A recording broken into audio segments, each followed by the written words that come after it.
Hello everyone, it's Devin Stone. Thanks for joining me today. Policies matter, and the people that we vote for that's going to be implement those policies that will directly affect the way that we live our lives matters greatly, especially when things do not go the way that we anticipated.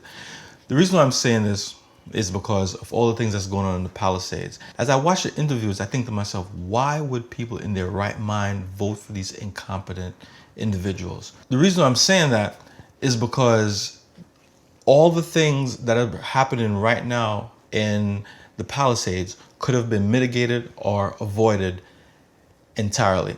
And the more I think about this, I said to myself, I think that individuals vote based on how they feel about how things are going to go, not necessarily using their critical thinking skills to think about what could be worst case scenarios. How are these things going to be implemented? When an individual that I vote for talk about the policies that they want to implement, the first thing I usually think about is, how are they going to do this?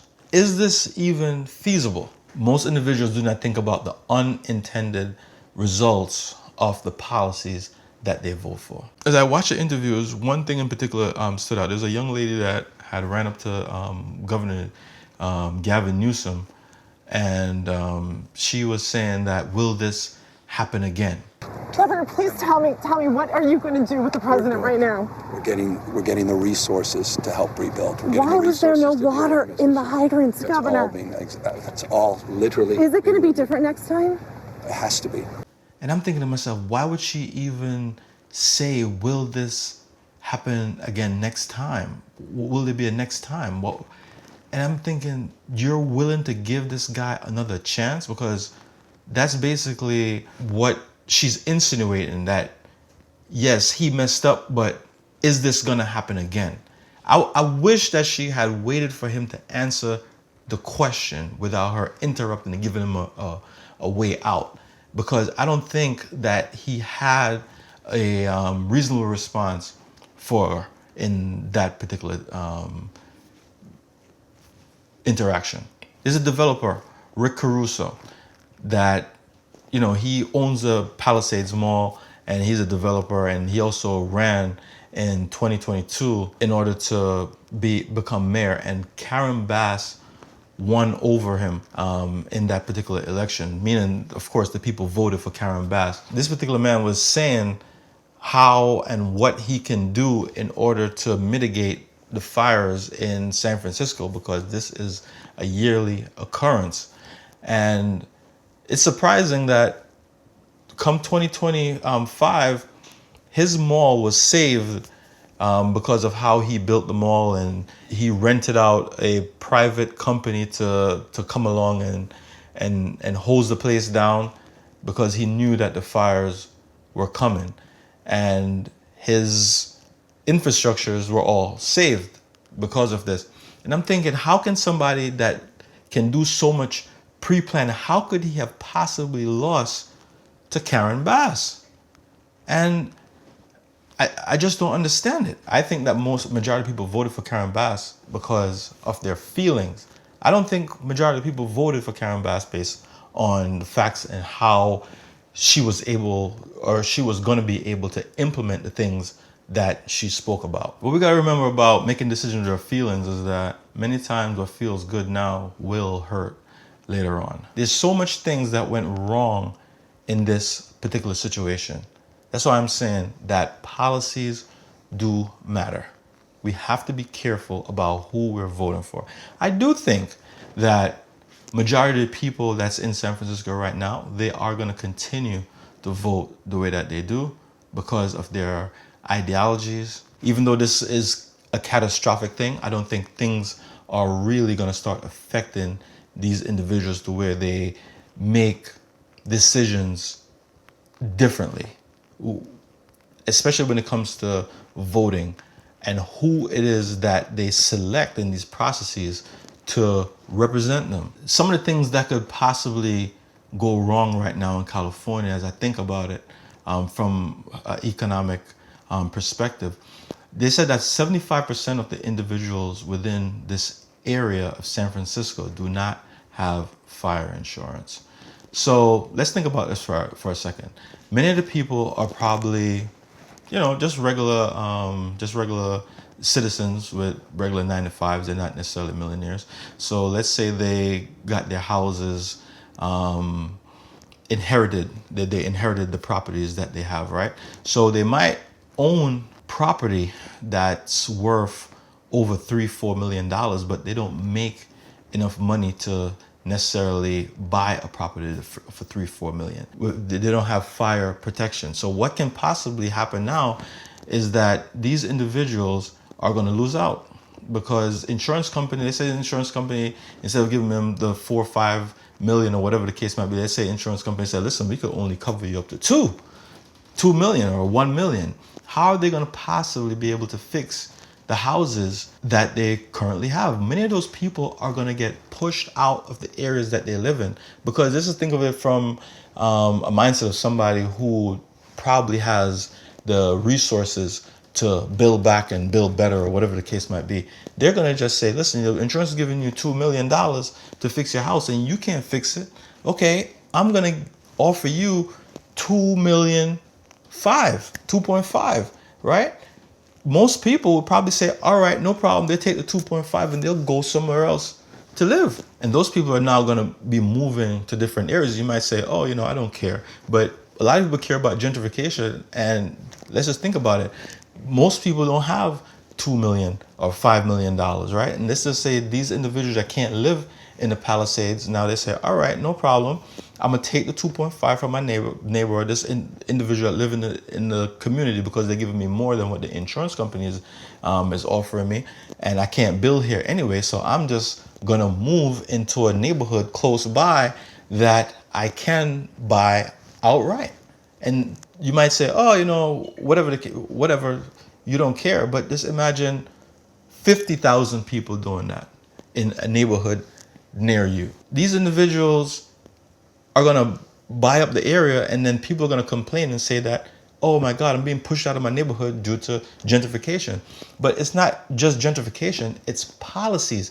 It's hard as hell to build a house in San Francisco because of all of the policies that they have and regulations that they have that impede individuals from building. It takes approximately 10 to 18 months to get a house built in San Francisco. And that is if you're able to get all the permits and everything done in an equitable amount of time. And most people just don't have the resources to do that. And then a lot of individuals have voted for these policies where they do not want people to live in their backyard, not in my backyard, whatever the case is. They don't want the new developments in their area, maybe because it obstructs the landscape or whatever the case might be.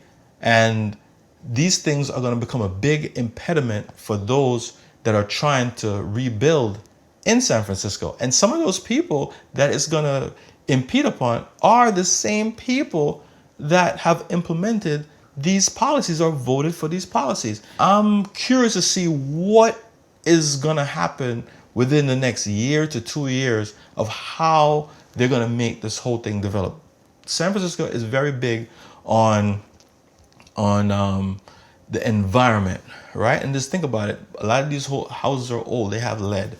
They have asbestos. There's a lot of debris that's there that, according to the policies of San Francisco, California, these individuals now are going to have to separate all those items in order to recycle because of the environment.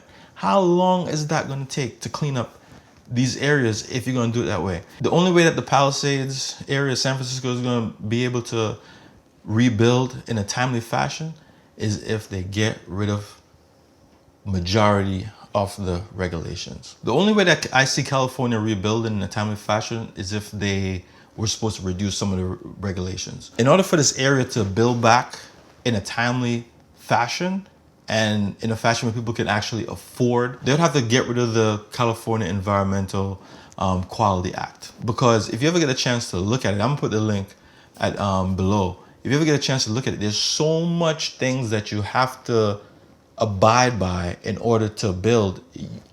You won't get anything done. The best thing that government can ever do is just stay out of people's way. People will build better. They will build with fireproof materials. The insurance companies will come back. As long as there's less permitting in order to get things done, the marketplace will adjust. They will do things, the people that live in a community will do things based on their best interest. Is it going to be the same as it was before? I doubt it. I really don't see it happening that way. I've never necessarily been to this area, but I can't see after a fire happening, things are going to be the same. Some people are going to be moved out. Some people are going to move out of the area because they just can't take the policies no more. And some people are going to stay. My biggest hope is that individuals don't build back better, so to speak, with fire retardant materials and concrete and brick, and then now they think that they're